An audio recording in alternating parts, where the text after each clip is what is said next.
Check it out.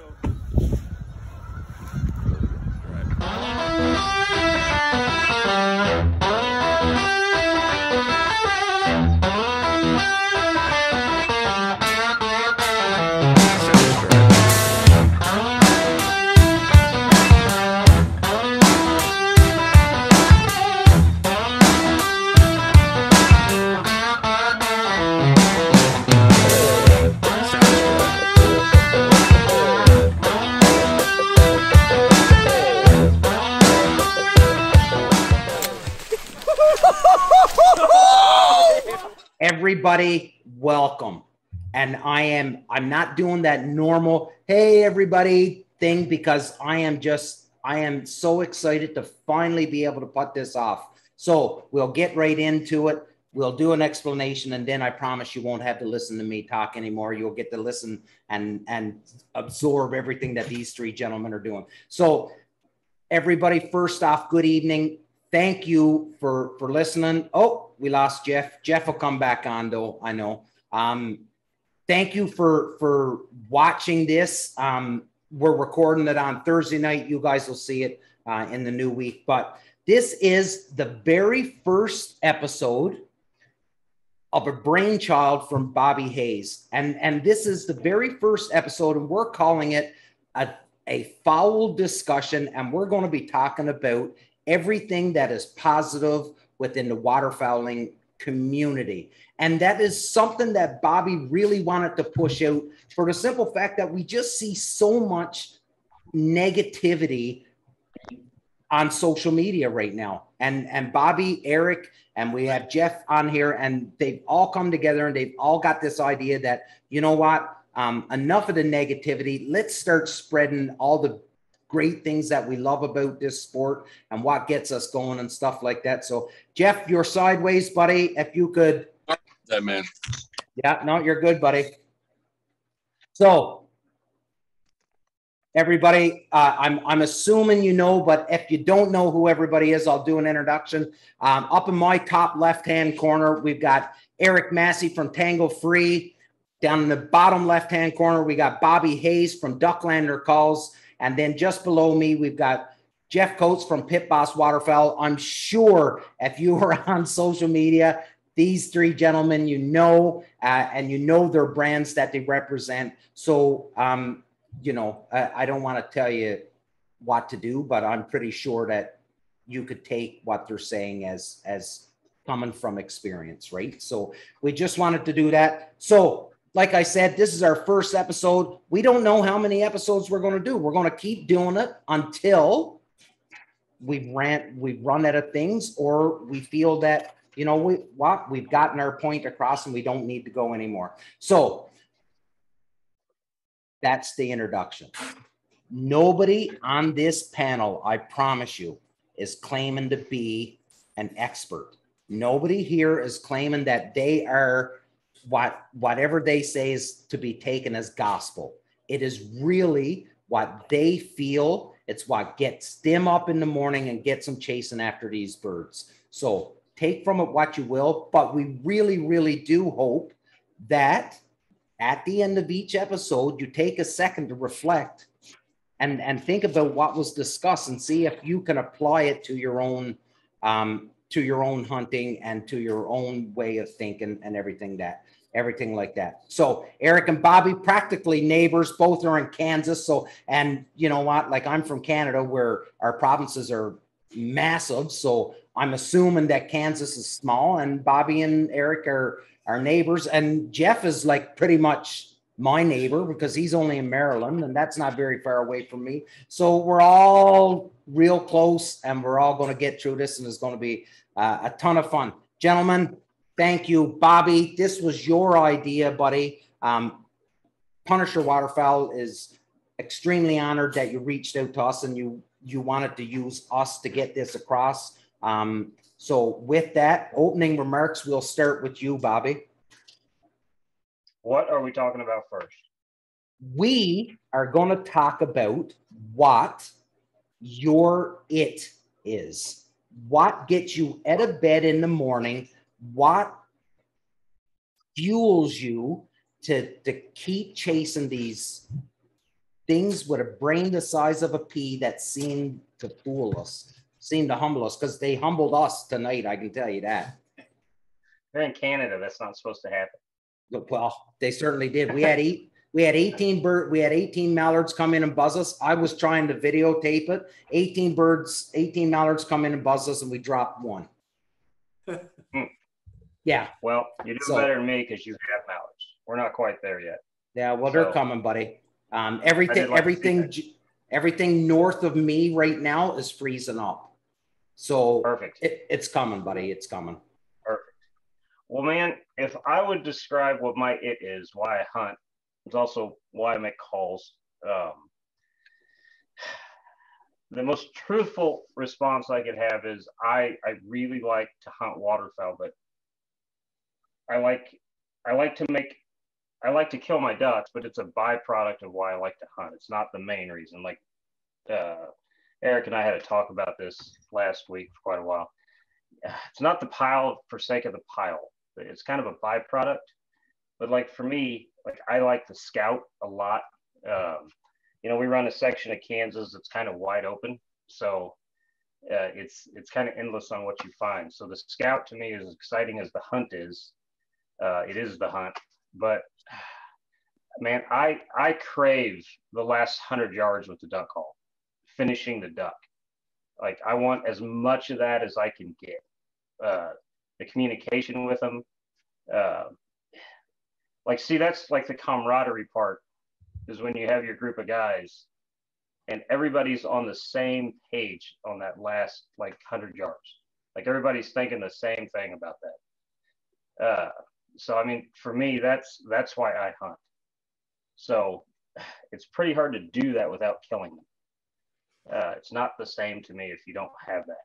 So like we go out every day and try to shoot our birds. Like that's our goal. But, you know, you also, I think the more you invest time in an animal that you're hunting, the more you get to know that animal and the more you respect that animal. I think that's a big part of what gets somebody after an animal very relentlessly. Like if you're a deer hunter, you value deer a lot, you watch deer. I'm not a deer hunter, so I don't value deer nearly as much as I do ducks. And by that, I mean, we got to -20 last year in our part of the world for, was it 8 days, Eric? Yeah. I mean, it was a while, right? Yeah. Yeah, I mean, it was a while. And we didn't hunt during that stretch. A lot of guys did and killed them a lot, but they were stressed. They didn't really have a place to go. So I figured they needed the day off, right? The week off. But man, I worried like how many of those ducks died from that -20. I didn't really have that thought on deer because it's not my thing. So I think the more you chase an animal, like really chase it, the more you get to know it and the more you respect it. So that's what my it is. I've heard you say in the past, Bobby, that you feel that of all the hunters, or all the species that's hunted, the most personal, I can't even get the words now the most, shoot, I can't even get the words out, but the relationship between a waterfowler and waterfowl is the most intimate of all of them, right? And does that make sense? It does. There's a lot of conservation involved in it. And, you know, you can communicate with turkeys. So I'm not a big turkey hunter, but I would assume that's kind of a similar thing. But I think it's the communication with them more than anything. Because, you know, you can't really talk to a deer. You kind of talk to some, like elk, you'd be able or whatever, but it's not the same thing. It's not constant. It's not a vocabulary like waterfowl is. So I think that is a very particular part of waterfowl. Yeah, fair. Jeff, what about you, buddy? What's your, like, you've been doing this for a long time, and not taking anything away from Eric and Bobby, but you've been doing this for a long time, buddy, out on the North Atlantic Ocean, where it's not, the weather is not forgivable. And you still, and we were in PEI, and I can still see you, how excited you were to get back to Maryland and start your sea duck season. So what is it for you? So I had to ask you a question, Damon. So is it we talking personal or quote professional? No, we're talking whatever. Let's go personal. Let's go personal. Say, kind of like, it's 1 and 1A kind of thing, because at the same, maybe I'm a slightly bit different, that, I do this full time. This is the way I make my living. Guiding. Yep. Yep. So there's the PEI trips and everything else that I do is that's different to me than what I do, day in and day out kind of thing. Right. So for truthfully, what gets me out of bed when my alarm goes off at 2 o'clock in what, 6.5 hours, it's really, that becomes multifaceted, because number one, I need to make money. So that's what I need to do. Right. But then it kind of turns into, why do I get up at 2 o'clock when I'm meeting everybody at 5 a.m.? Because I don't want to be late. I want to have control of everything that I possibly can have control of. And I get up early. I take my morning slow. I enjoy my morning as much as you could possibly enjoy getting up as early as I do. But it's about, I owe it to for instance, today and the next 2 days, the fellows from Alabama, something been on their bucket list. He told me he followed along with it way back in 2005, and it's kind of been something he's wanted to do since 2005. So he brought his father up, his friends up. And so, I owe it to them to give them the best possible experience, the best possible time that I can for their hard-earned money, so that I'm able to make some, I guess, hard-earned money, right? Yeah, absolutely. But, yeah, so go for it, buddy. I cut you off there. Okay. Go, ask me. So that's your professional side of it, because it's what pays the bills, puts food on the table, all that stuff. But then, the PEI trip, like Jeff, that was not I know it was a vacation, but it wasn't a vacation. You were up early every morning.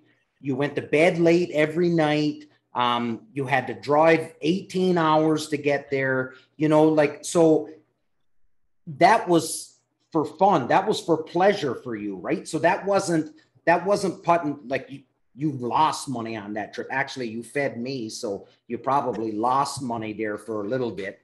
But yeah, so the PEI trip and those trips that you go away to, those aren't making you money. So what is it that makes you want to, in the long run, I'm sure with social media and stuff like that, it gets your brand out there more. But what is it that makes you want to drive to PEI or go to Alaska or go wherever it is that your travels take you, where it's costing you money? It's costing you money to do these things and you're not making money. What is it about those? Well, first off, talking about money, you can't take it with you, right?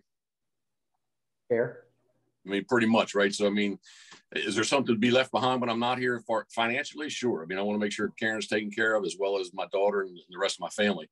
But that said, I don't, and she can't hear me, but if my mother could hear me, she lives with us.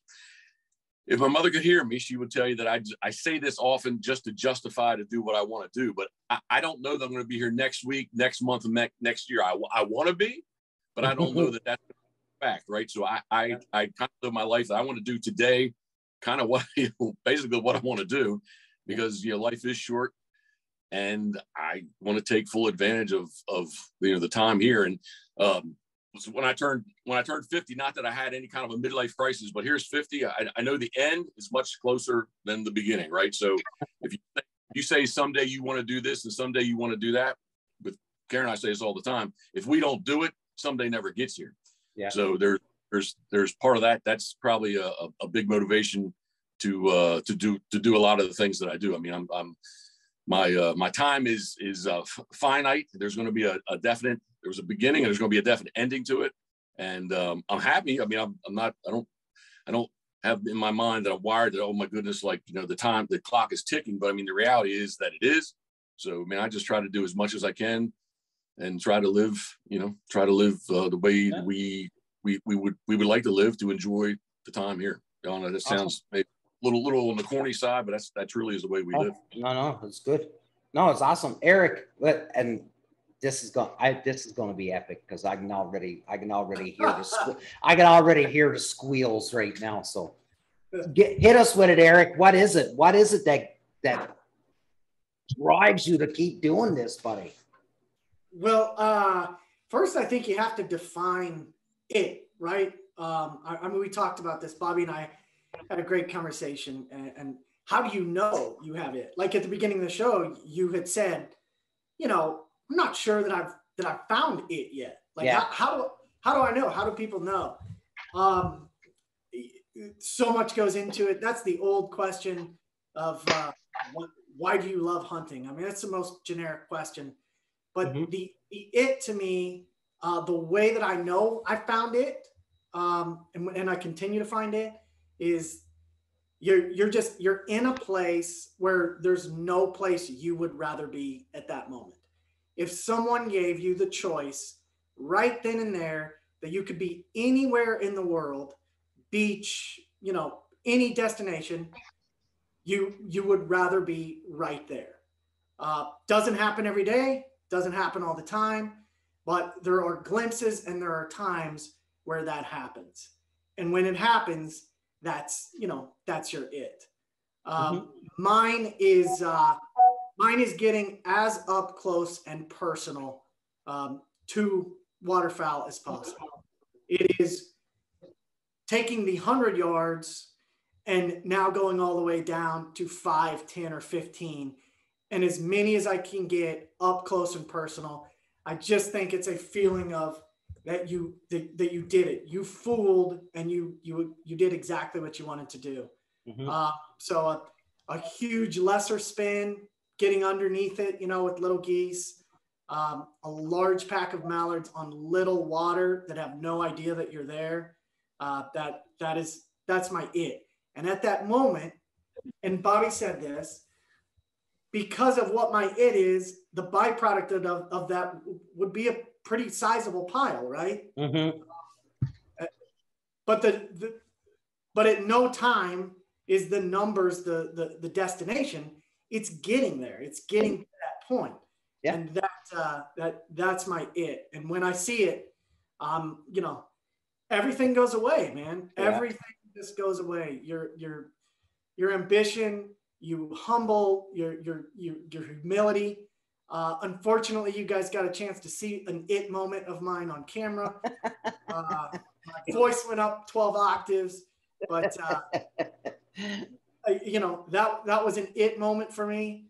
And that's why I continue to chase them, to have as many of those it moments as possible.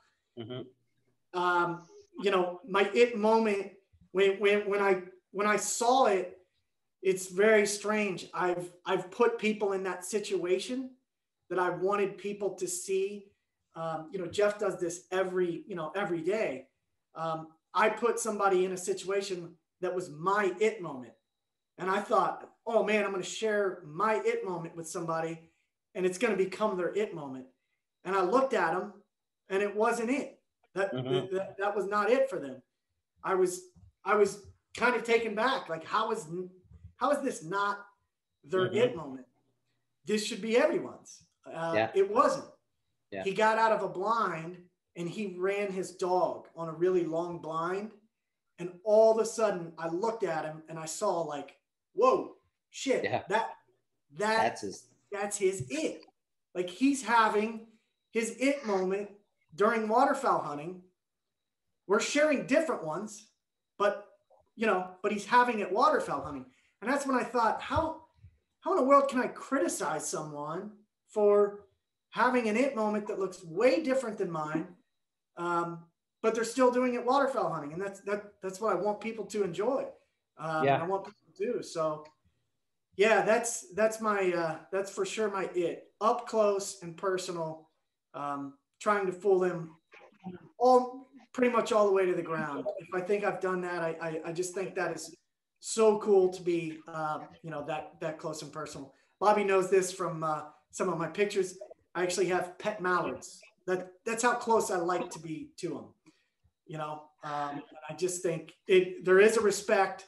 You do learn to respect them the more you do it. But my up and close personal moments are my it moments for sure. Yeah. No, awesome. And I think,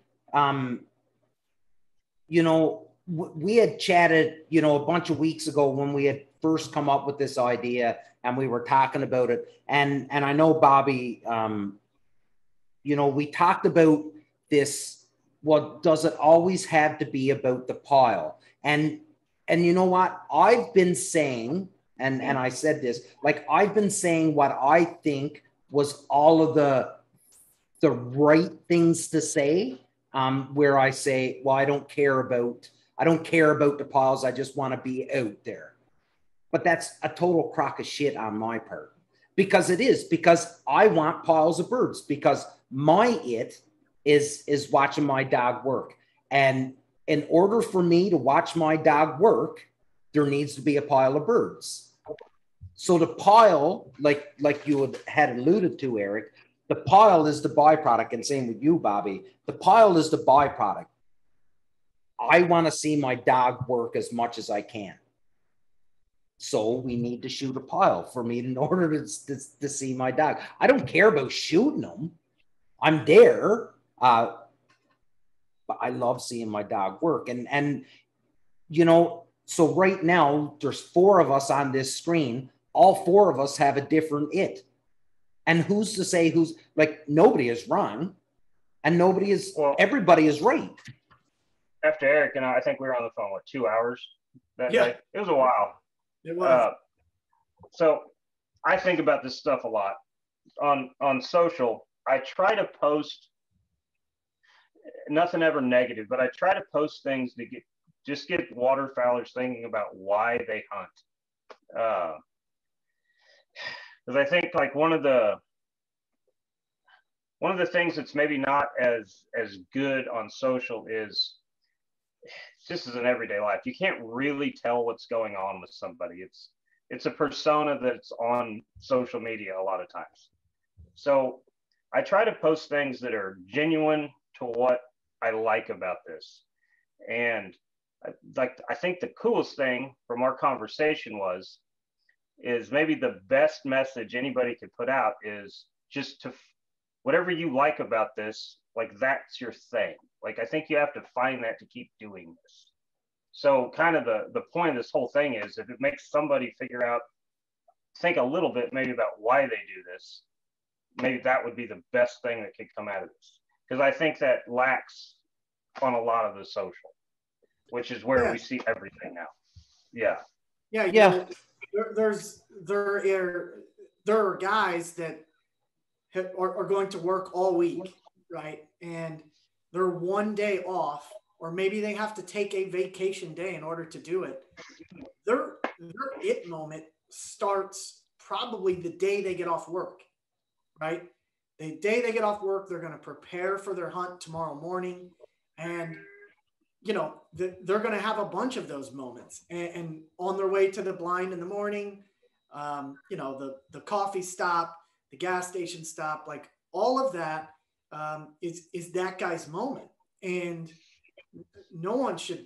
we shouldn't be criticizing. We should be celebrating. Right.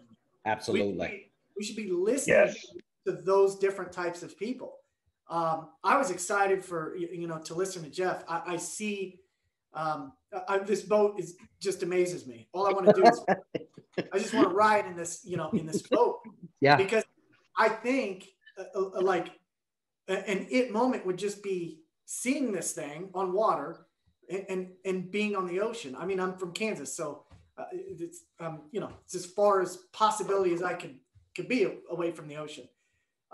Those little things, those types of things, I want people to be able to do that, and then I want them to be able to recognize that they're having those moments. Introduce those to other people. Talk about that, with other people. So that's when you wrap all that up, that's really the culture, right? Yeah. So, and it's the best part of the culture. What Jeff does, absolutely. Dude, what you do has me so curious with these divers. Like, I would love to go do the divers up there with you, just in general, right? Because I'd assume we're not calling those divers in, right? They're just going to the deeks. Is that how that works? Flags. Wave a flag. Okay. Okay, so that would take that element out that I like so much, right? But I think I would still love it because, man, what you do is so history heavy. up there. Yeah. Which is super fascinating. Yeah, like I think I would fall in love with that for a different reason. Yeah.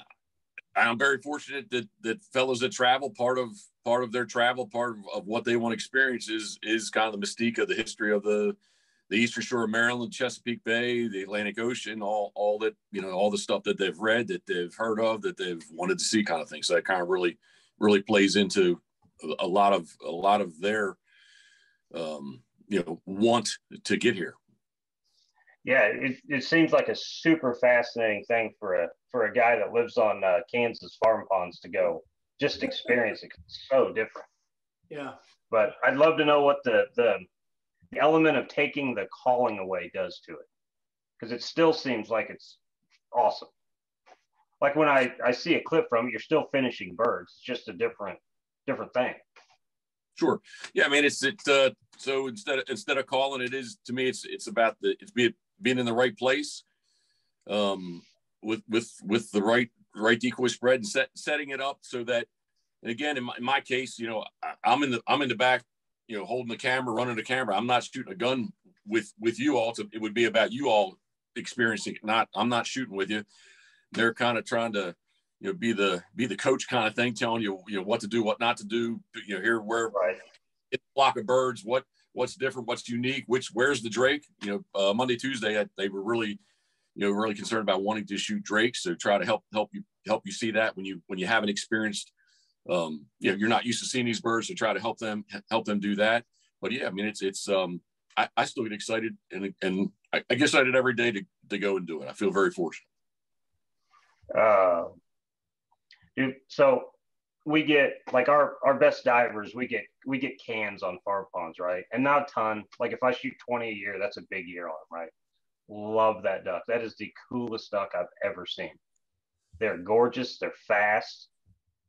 They're just awesome. So I think what you do would be a super cool thing to experience, just because it's so different from what I do. But yeah, dude, some of my most funnest stuff. I have a great group of dudes on. There's like 4 or 5 of us, and dude, some of my most favorite days, I'll blow a call for 2 hours before I shoot a gun. Yeah, like I'll shoot mine at the end if it's a great day. Like I said, because I'm just after that. I want to talk to him. I want to finish him. I don't care who shoots it. I still want him, but I don't care who shoots it. So, yeah. But that diver thing seems super fascinating to see what would it change when I took certain things away and added different things. Yeah, I think you would find elements in it, right? I mean, you would find certain things for sure that would, you know, may not fill the entire void, but I know I would find things. To be on the ocean, yeah, right, with a gun would just be like, whoa, this is cool. Yeah. A quick side note: yesterday's hunt set up. It was day 2 of their hunt. They were just here Monday and Tuesday.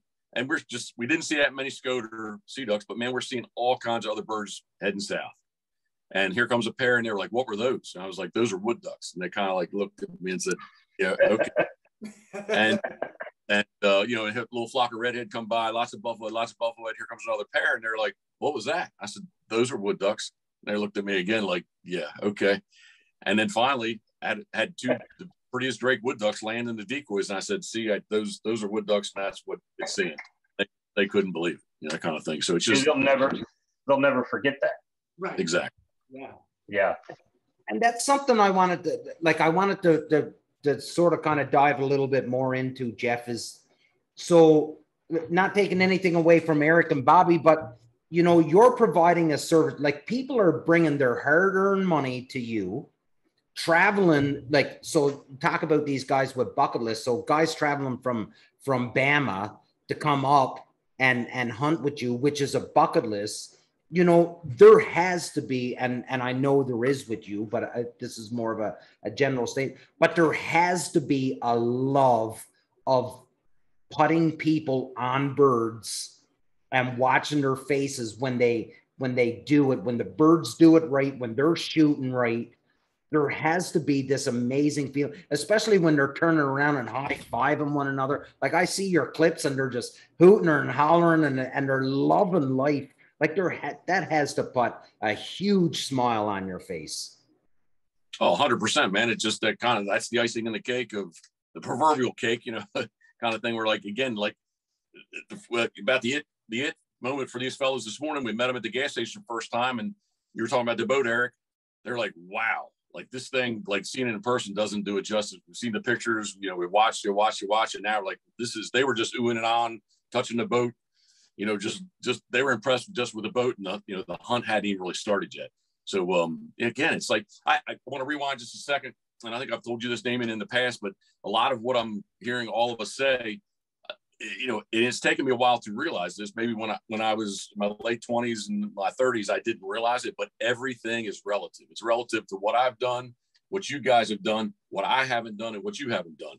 And that said, even though it's just, you want to say, hey, it's just a Scode, or it's just this, it's just that, you know, but for these fellas, it's the very first time they're experiencing that. So, you know, I take the birds, shake them out, try to get them puffed up as nice as I can. I say, man, here, check this thing. They're just on about it, like they've never seen, you know, they've watched and they've followed along, but now they're like, they're in the flesh, personally experiencing it. So again, I think a lot of stuff that what we've kind of talked about a little bit, it's all relative again to what we've experienced and what we haven't. So I had a question for you, Jeff. Sure. I don't guide, right? Nothing against it. I think it's great for the sport. Like what you do, awesome, right? Do you have a moment on one of the first times you took people out that you said, this is what I'm doing? Like, this is my thing? Because like Eric and I talked, and we have almost this, like I have a moment the first time mallards finished on something that like I created, I found the hunt, like it's burned in my head from when I was like 18, right? Like when I'm tuning calls, that set of ducks has been stuck in my head now for 20 years, right? Do you have one of those with that? I like when you decided like I'm gonna do this. Yeah, I thought about him yesterday, and I'm not sure I thought about him today until talking right now about a gentleman who's not with us anymore, Donald Hughes. Way back in the day, he taught me the internet. This is in 1994. I had no idea what the internet was, right? And so Donald Hughes was the man that my mentor, that he says he was full of useless, and I sucked up everything that he had to offer and tried to, you know, remember a lot of it. And it's truly, I truly think about him daily, but I mean, pretty much every other day, especially during duck season. I do think, you know, he is. I would tell you that if I didn't meet Donald Hughes in 1994, I wouldn't be sitting here talking with you guys. He's that kind of me in my life, kind of. So that said, sidestep that for a second. You know, he was the one that said, hey man, like he was doing some guiding back in the day for Canada geese in the heyday here on the Eastern Shore. And we were fun hunting some snow geese one day, and he set the pit up, and he just, you know, he said, like, you know, my personality, my knowledge, on and on and on. He's like, you'd be a really good guide. So it kind of planted the seed. And then the moment that I guess it really dawned on me that I could really do this is that I'd worked the 40-hour weeks, 40-hour job weeks. I was married. We had a family business. This is something that like stepped me outside of quote, what is, you know, what's normal. And I think that's what was really drew me to this is like, hey, so something that I enjoy doing. And I've already told you today, I haven't fired my gun during sea duck season with my parties, because I don't shoot with everybody. And we're day 16 of 60 today. But I truly enjoy going. I really, really do. And this is a way that, you know, that if you want to say, I can't say without laughing, but like, I didn't want a real job. That's basically kind of how this truly has evolved. And I'll say it, you know, I've said it in the past couple times being interviewed, like, why do I guide? Because I don't want a real job. And that's kind of the long and the short. Same reason I make duck calls, bro. And see, Yeah. And that's a nice segue, Bobby. Oh, sorry, Eric. Go for it, buddy. I actually love that answer. Bobby and I, like when we were discussing like the sunset versus the pile thing or whatever, we were like, you know what we really need is what Jeff just gave us, which was transparency, like honesty and transparency. True. There's no more honest and transparent answer than that. That's kind of where Bobby and I did circles and came back to the whole, the it thing from the pile. Is it like, let's just be transparent about this. Let's really say what it is. That's an awesome answer. I love that. Thank you. But Well, I mean, at the end of the day, it's the lifestyle, right? Yeah. Right. And I wanted to. It was a nice segue into if you look at Bobby Hayes, right? And we've talked about this. Like, this is much like you, Jeff. Like, this is how Bobby makes his money. This is his thing. Like, he is a full-time. And Eric, I believe you're the one that planted this in my head. But I'm not sure if there's anybody else like Bobby around that this is his only gig. This is it. He makes calls and he puts them out and that's it, right? So the same thing with you, Jeff, is that you didn't want to have that regular job. Bobby worked construction for years, Bobby, and then when the world went to shit, then you had to fall back on something else, right? But same deal. So there has to be this insatiable love for what you do, even if it is providing you money to pay the bills. If you hated it, you wouldn't be good at it, right? Because you'd only do half-ass work. And you would get sick of it after a while and you wouldn't be able to carry on. So, it's awesome. I love the answers and you're right, Eric. I think more people need to be more transparent and just say it. Listen, just say exactly what it is and don't try to sugarcoat it. And my biggest problem is I can't tell. Sorry, Eric, I didn't mean to cut you off. No, I can't tell an 18-year-old that is just starting to hunt and he is struggling just to kill a duck. Like, that's like all he's trying to do, because it's hard, right? It's a hard game. That it's not important to kill a duck.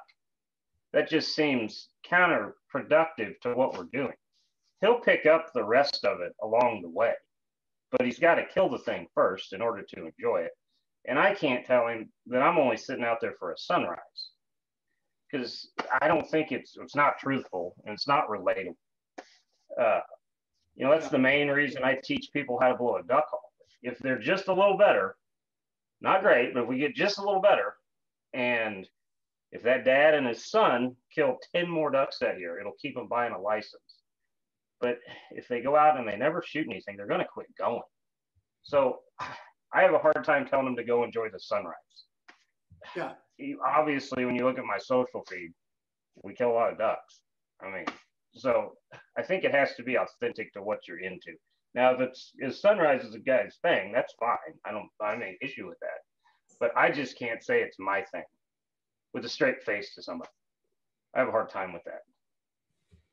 Yeah, it's another one of those, byproducts, right, of it. But, after your it moment, you can't tell me that sunset is one of the best sunsets. Yeah, it makes everything better. And an it moment, the heater in the truck, everything about that day just got better. And, it's appreciation. You, through that byproduct, you learn to appreciate some of that stuff. But how about this? It just adds to just a small segment of what the big picture is, the experience, the sunrise, the sunset, the whatever it may be, just added to your experience, your total experience that day. Yeah, it does. I think you have to have a goal. You have to have a goal with everything. So, you got to set a goal and try to work for the goal. That's what makes it rewarding. And I don't know if you're just going out and doing nothing. I don't know if there's a goal there. So I don't know if that's a good message. One of the tougher things too, Bobby, about when you say talk to an 18-year-old or something is, a really transparent answer to do some of the things that I know that you and I have done, we've had to be selfish in many ways. Oh, yeah. I mean, it's as honest of an answer. I've missed many dinners. I've missed family engagements. I've missed a lot of things. And that's a selfish behavior at the end of the day. I surround myself. I'm lucky enough to be surrounded by a supportive wife and everything else that, but it's for my mental wellness. I mean, I do that stuff and I have all those it moments, and man, my mental wellness, everything about me is better. But oh no, that's 100% true. It's tough trying to tell, my own 18-year-old not to be selfish, but then to maybe have some of his it moments, he might have to be selfish, Right. That's a tough one, but it's a transparent answer. It's a conversation that I think you have to have. Dude, probably the most selfish thing I've ever done is figure out how to make duck calls. Yeah. I mean, that's a lot of time when you should be doing family things. Yes. Because you just don't know how that's going to pan out. Yeah. Yeah, because it's such a small chance. I do think too that when you find those moments, those it moments for all of us, I think you learn how the balancing act that you do between family and everything else becomes a little bit easier because you're rewarded with those moments, those it moments, makes you appreciate everything more. But I learned how to, it teaches me how to balance it a little bit better. I know that in order for me to have more it moments, you know what I need to do? That when I come home, I need to be home. I need to probably not be in the garage, not getting everything ready. I need to be home and I need to be in front of people and everything like that. So I learned how to do that because all I really want is that it moment the next morning and the next morning and the next morning. So you were completely right about that learning experience when you have kids and a wife. And yes, 100%. Yeah. I still struggle with that. But dude, I tell you what, waterfowl hunting and work are the two things I feel guilty if I'm not working, and I feel guilty if I'm not duck hunting. Yeah. Every day I don't go do it. Great. Yeah. Point. Yeah. Nothing else not to that extent, right? Like you feel guilty if you miss a ball game or something, but man, I feel guilty as hell if I don't get out that day. Yeah.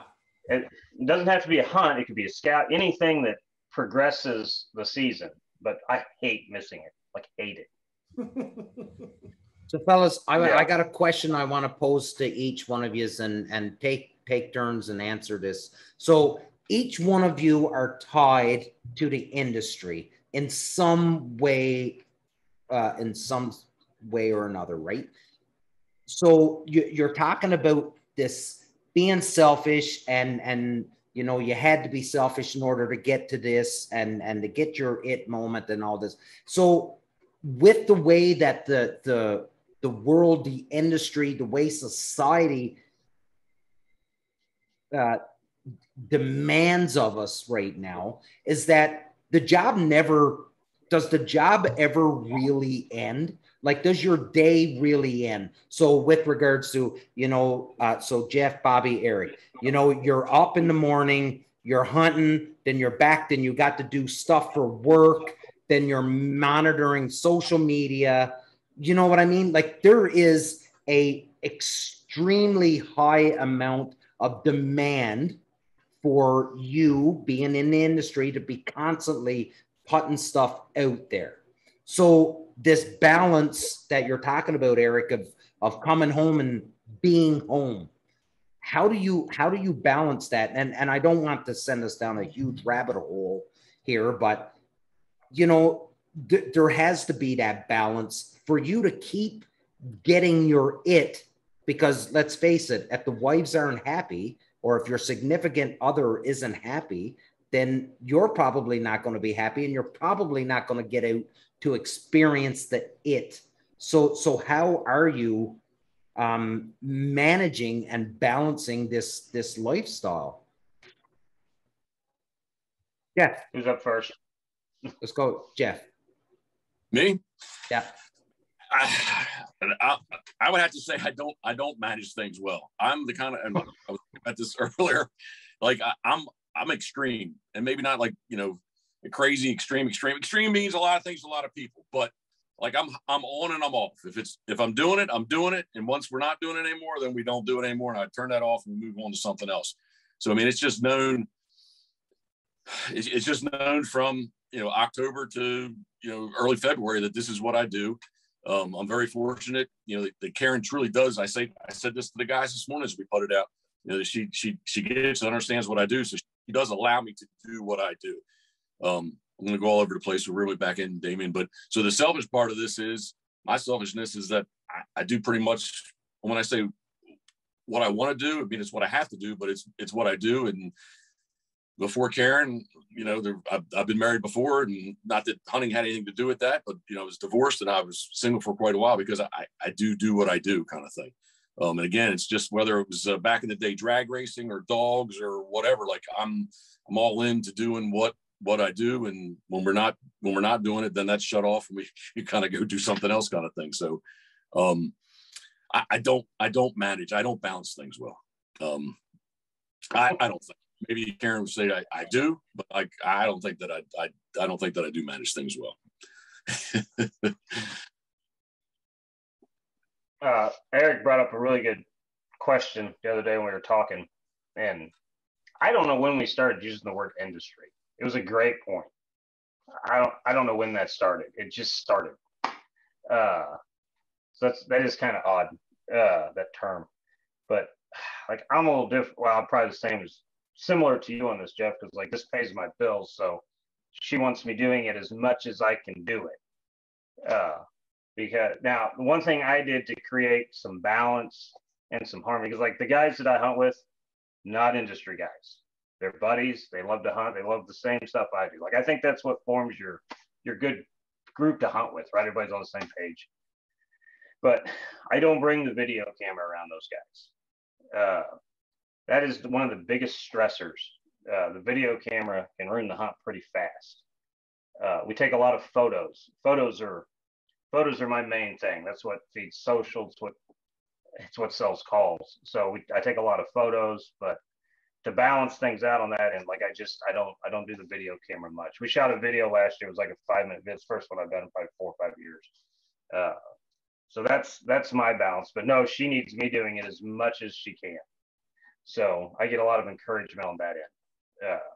Yeah, if I'm not hunting, we don't have a lot of content to post. You can't post pictures of calls every day. So that's my balance. But I'm the same with you, dude. I have no balance. I'm going as much as I possibly can. Yeah. My balance is probably not the right balance, but it's leaving more often. It is. We have come to the realization it's easier for for my wife. Now my kids are older now, so it's really not that big a deal. But when they were younger, it was easier for me to leave and be gone for 3 or 4 days because she knew I was not going to be there, and she knew, these tasks had to be done or whatever. That's easier than if I hunt a lot at home, Bobby. If we go on a hard 7 or 8 day stretch, like our late January mallards or something like that, that's actually harder. I'm up way earlier at home. I'm home way later, and and it's a cycle, and that's easier. So my balance is leaving more often. Right. I did the opposite. I go on less trips now, but we moved the shop closer to where I hunt, so I'm only like 35 minutes away. That was kind of our balance, right? Yeah. So instead of getting home at 8, I get home by 6. Yeah, which is a pretty regular evening. Yeah. So yeah, that's our balance. I would encourage people to. Jeff sees this probably in these guys' faces, like he was describing. The first meeting with them at the gas station, to go on a trip, to take a trip with a couple buddies, somewhere. That's I think one of the culture things that are missed. And you know, if you have the resources, a guide is a great, you know, is a great resource for that. But there's other things guys can do, buddy up and go on a trip. But, you know, that first day on a trip, you know, is one of those coolest things, right? It's like when you were a kid on vacation and you're on a 6-day vacation, and on day 1, you thought that was the coolest thing. I got 6 days left, you know? And when you're really passionate about something and you find something, your it moments, have you ever noticed that, you know, time almost like starts slowing down? I mean, we're all now old enough where our days are running into weeks, running into months, running into years, right? Especially with what we've all gone through in the last year or whatever. But when you're in that moment, it's amazing that, like, you know, time almost is standing still a little bit. It's awesome. It's just a crazy cool feeling that you get.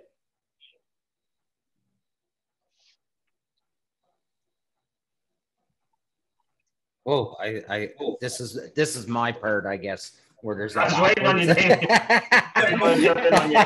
This is my part. No, and that's awesome, Eric, and I love it. You know, I've done 20 years in the military, so I always had this feeling that I needed to be home, and I need to be home and but my wife is exactly, leave, get out of my face, because it's easier when you're gone. I've been used to you leaving me for 4 and 5 months at a time.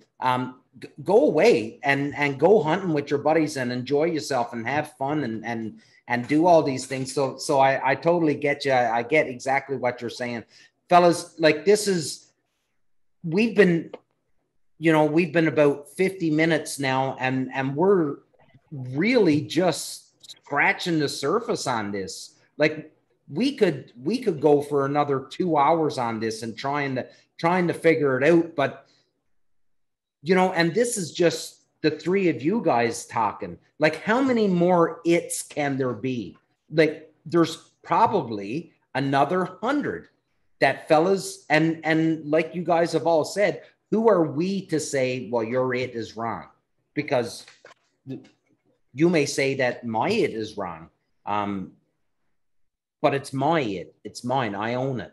You can't have it, and you can't take it away from me. And that's the beauty about your it, is that it is what gets you going. It's what gets your blood pumping, and it's what gets you out of bed in the morning. Especially, you know, we're going to soon hit those cold temperatures, and that wonderful warm bed in the morning that's got its arms wrapped around you.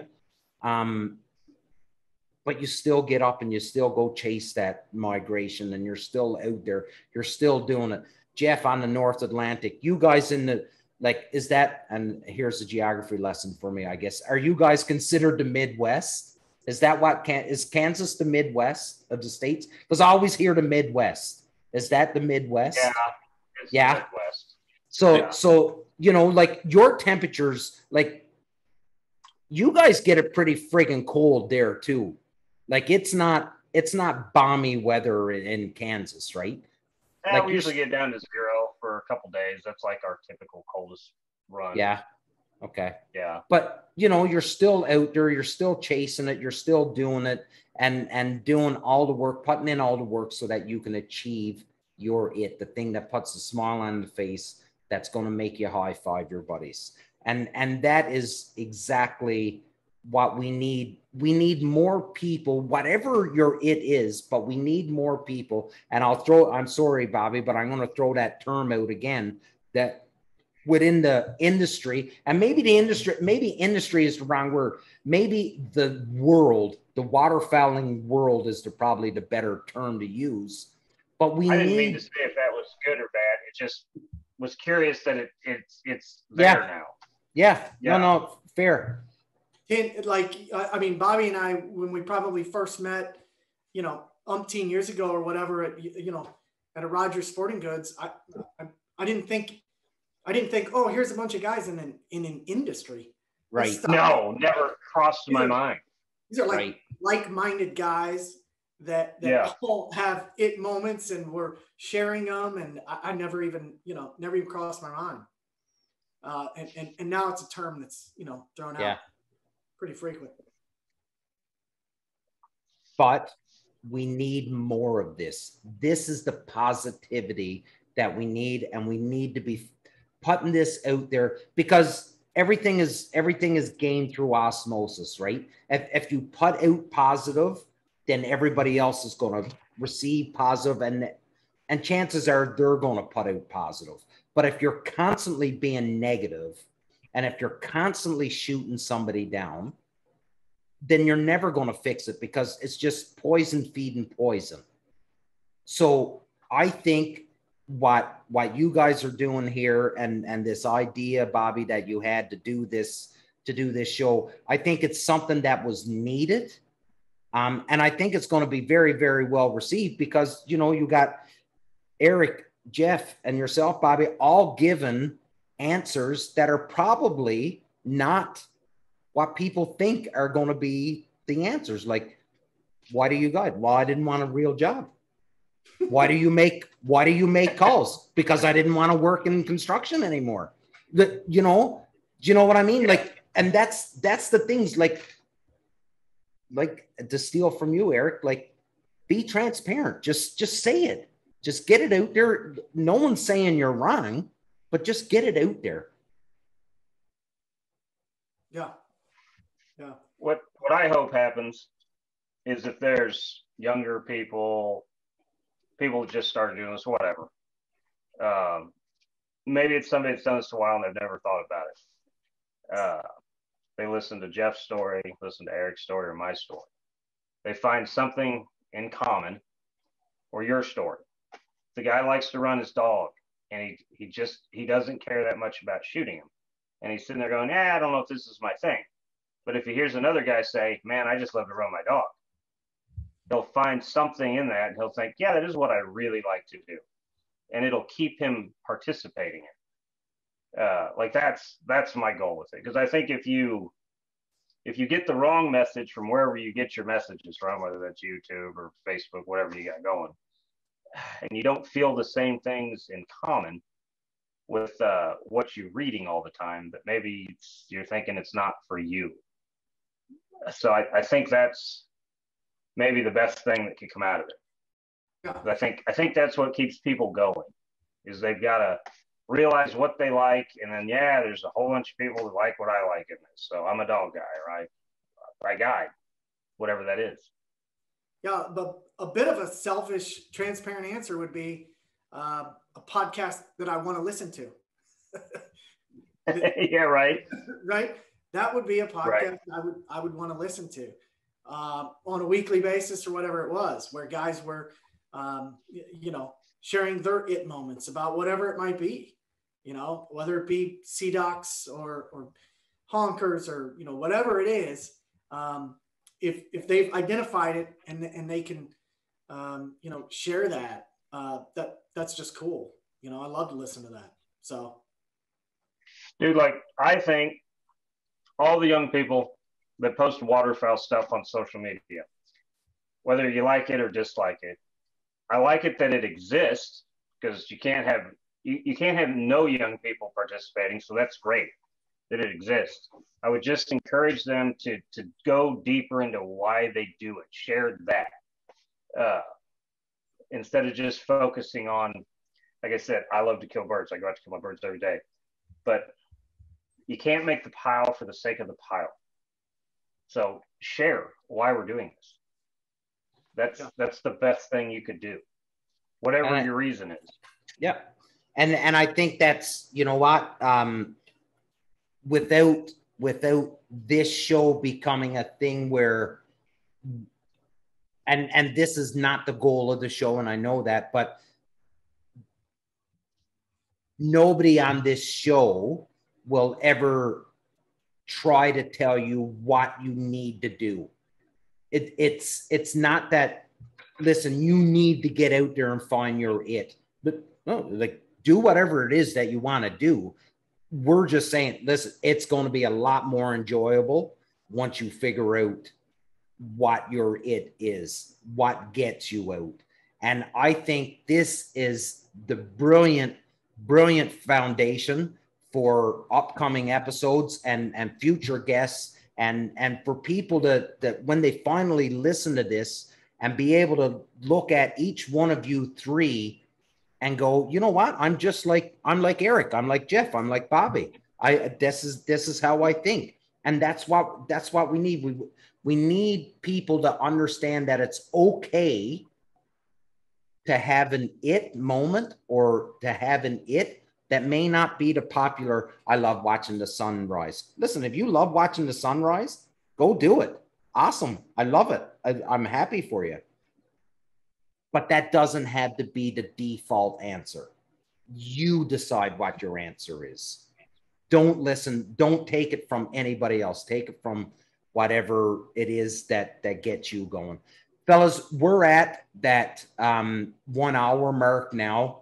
About 60 minutes in. I think we could go for another couple hours easily. But out of fear of losing the audience, I think we'll cut her here. And then, we can come back again. We come back next week. We can start on this again and then dive into something else. For anybody, and I'll let everybody have a last word here, but for anybody that's listening to this, and if there's anything that's piqued your interest, listen, fire Jeff, Eric, Bobby, myself, fire us all a message if you want and say, listen, why don't you talk about this? This is what my it is.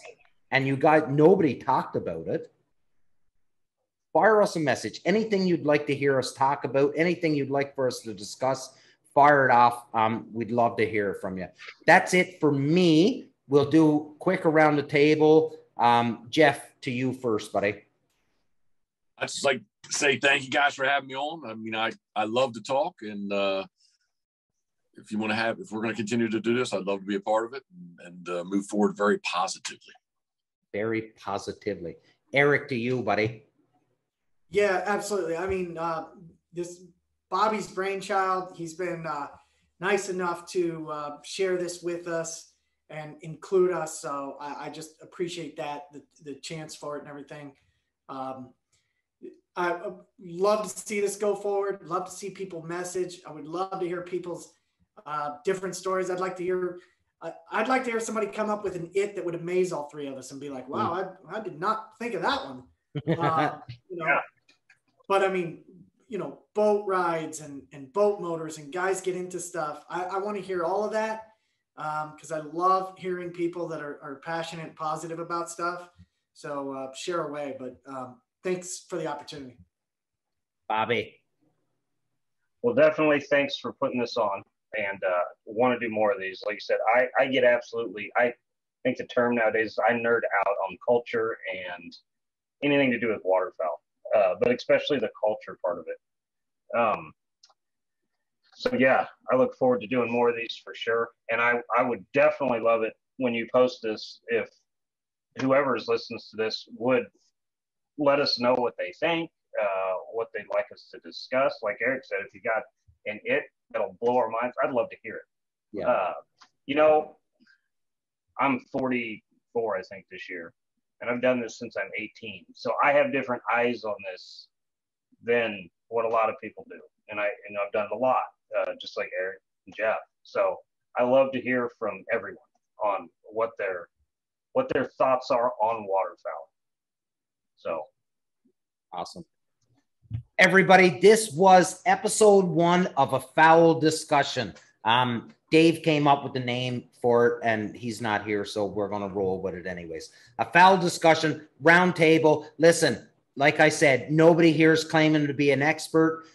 Just a bunch of experience, a love for birds and hunting birds. Whatever it is that gets you up at a bed in the morning is what we're looking for. Listen, message anybody on this show, and listen, talk to us. Tell us what you want us to talk about, and tell us what it is that gets you going. This was the first episode. I think it was a great one, but I may be a little bit biased. Eric, Jeff, thanks for coming on. Bobby, I can't thank you enough for reaching out to us to do this. I can't wait to see where this goes, and this is going to keep going because my wife kicks me out to the garage mostly every night, so now I got something to do. Everybody, Big love. Thanks for listening.